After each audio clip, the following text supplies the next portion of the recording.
En aquel tiempo Jesús decía al gentío: el reino de Dios se parece a un hombre que echa semilla en la tierra. Él duerme de noche y se levanta de mañana. La semilla germina y va creciendo sin que él sepa cómo. La tierra va produciendo fruto sola. Primero los tallos, luego la espiga, después el grano. Cuando el grano está a punto se mete la hoz porque ha llegado la siega. Dijo también: ¿con qué podemos comparar el reino de Dios? ¿Qué parábola usaremos? Con un grano de mostaza. Al sembrarlo en la tierra es la semilla más pequeña, pero después de sembrada crece. Se hace más alta que las demás hortalizas y echa ramas tan grandes que los pájaros del cielo pueden anidar a su sombra. Con muchas parábolas parecidas les exponía la palabra, acomodándose a su entender. Todo se lo exponía con parábolas, pero a sus discípulos se lo explicaba todo en privado.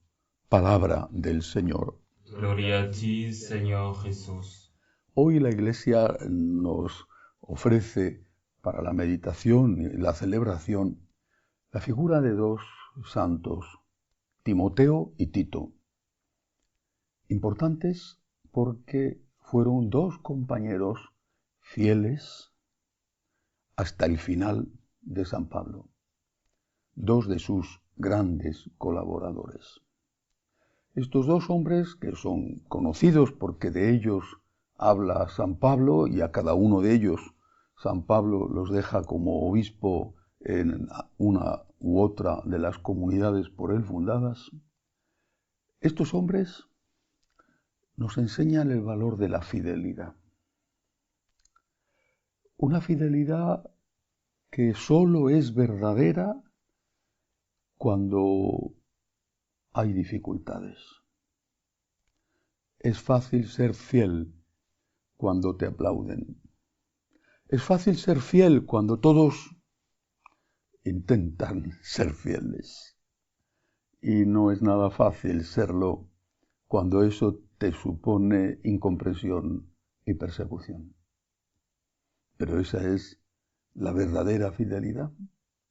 Dicen que las victorias tienen muchos amigos y las derrotas ninguno.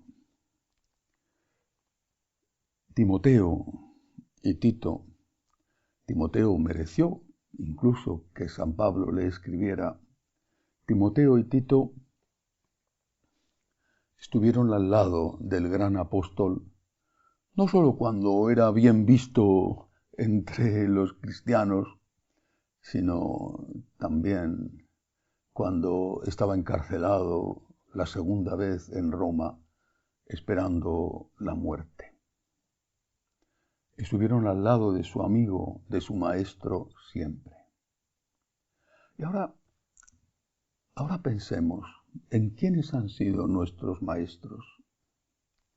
¿Quiénes han sido las personas que influyeron en nuestra vida?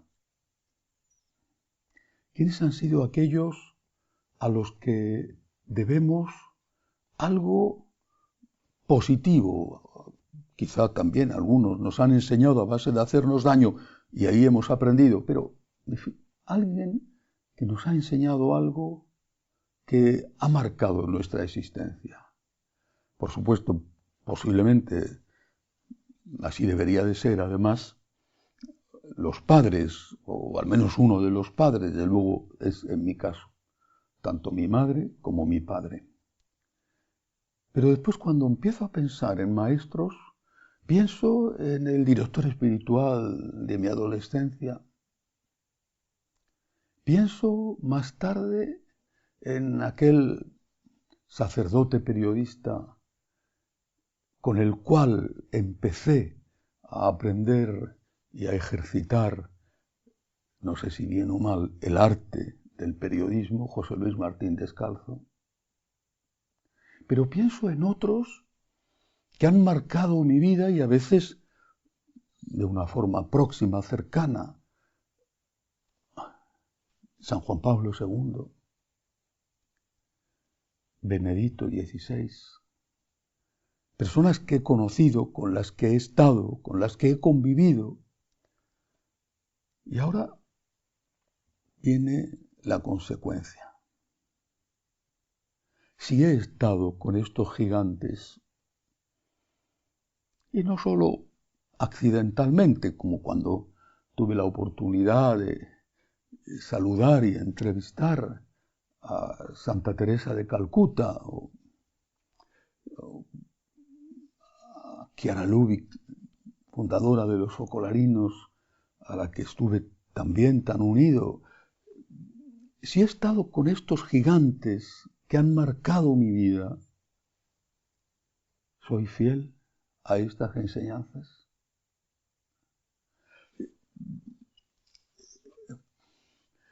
En nuestra cultura española, particularmente en la cultura castellana, una de las figuras fundamentales es la figura del Cid campeador. Rodrigo Díaz de Vivar, un noble castellano que está muy próximo al rey que muere en una encerrona y que le va a exigir a su sucesor, hermano del rey asesinado, le va a exigir un juramento de que no ha participado en el asesinato de su hermano. Y ese rey, el nuevo, se lo toma muy a mal, quizá porque sí había participado en ese asesinato para ocupar el trono. Y una vez que ha jurado, posiblemente en falso, una vez que ha ocupado el trono, toma venganza contra aquel vasallo que se ha atrevido a exigir ese juramento y le destierra. El Cid campeador fue siempre, desde mi infancia, cuando estudiaba y leía ese romance, repito, que es uno de los primeros textos escritos en la lengua española, fue siempre un modelo. Ser fiel a aquellos a los que le has prometido fidelidad, ser fiel. Aunque cambien los vientos, aunque no esté de moda, ser fiel. Y el Cid campeador tuvo que huir de su patria, pero no huyó de su fidelidad y siguió luchando por aquella patria cuyo rey le había expulsado y, según la tradición y la epopeya de él, llegó a conquistar incluso la gran ciudad de Valencia para ponerla al servicio de ese monarca que le había expulsado. Fue fiel hasta el final. Los santos Timoteo y Tito exactamente igual. Hagámonos esta pregunta: ¿soy yo fiel? ¿O cambio con el viento? Y lo mismo que digo en un momento cuando todo el mundo lo dice, un totus tuus,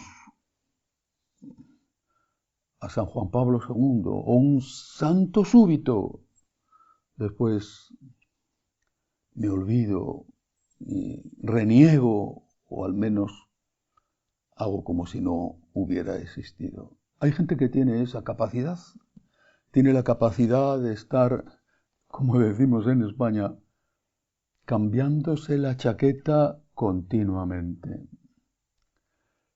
Y hay otros que hemos nacido para arrodillarnos solo ante Dios.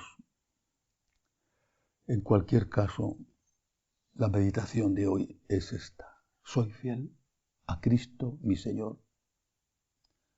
¿Soy fiel a aquello que he aprendido, que ha marcado mi vida, a esos maestros que he tenido? ¿O por el contrario, me dejo llevar por todo tipo de doctrina, como decía San Pablo, para acomodarme a la moda del tiempo presente? Pidamos al Señor hoy, por intercesión de dos santos fieles a San Pablo, que nos ayude a ser nosotros fieles a Jesucristo y a no cambiar por fuertes que soplen los vientos. Que así sea.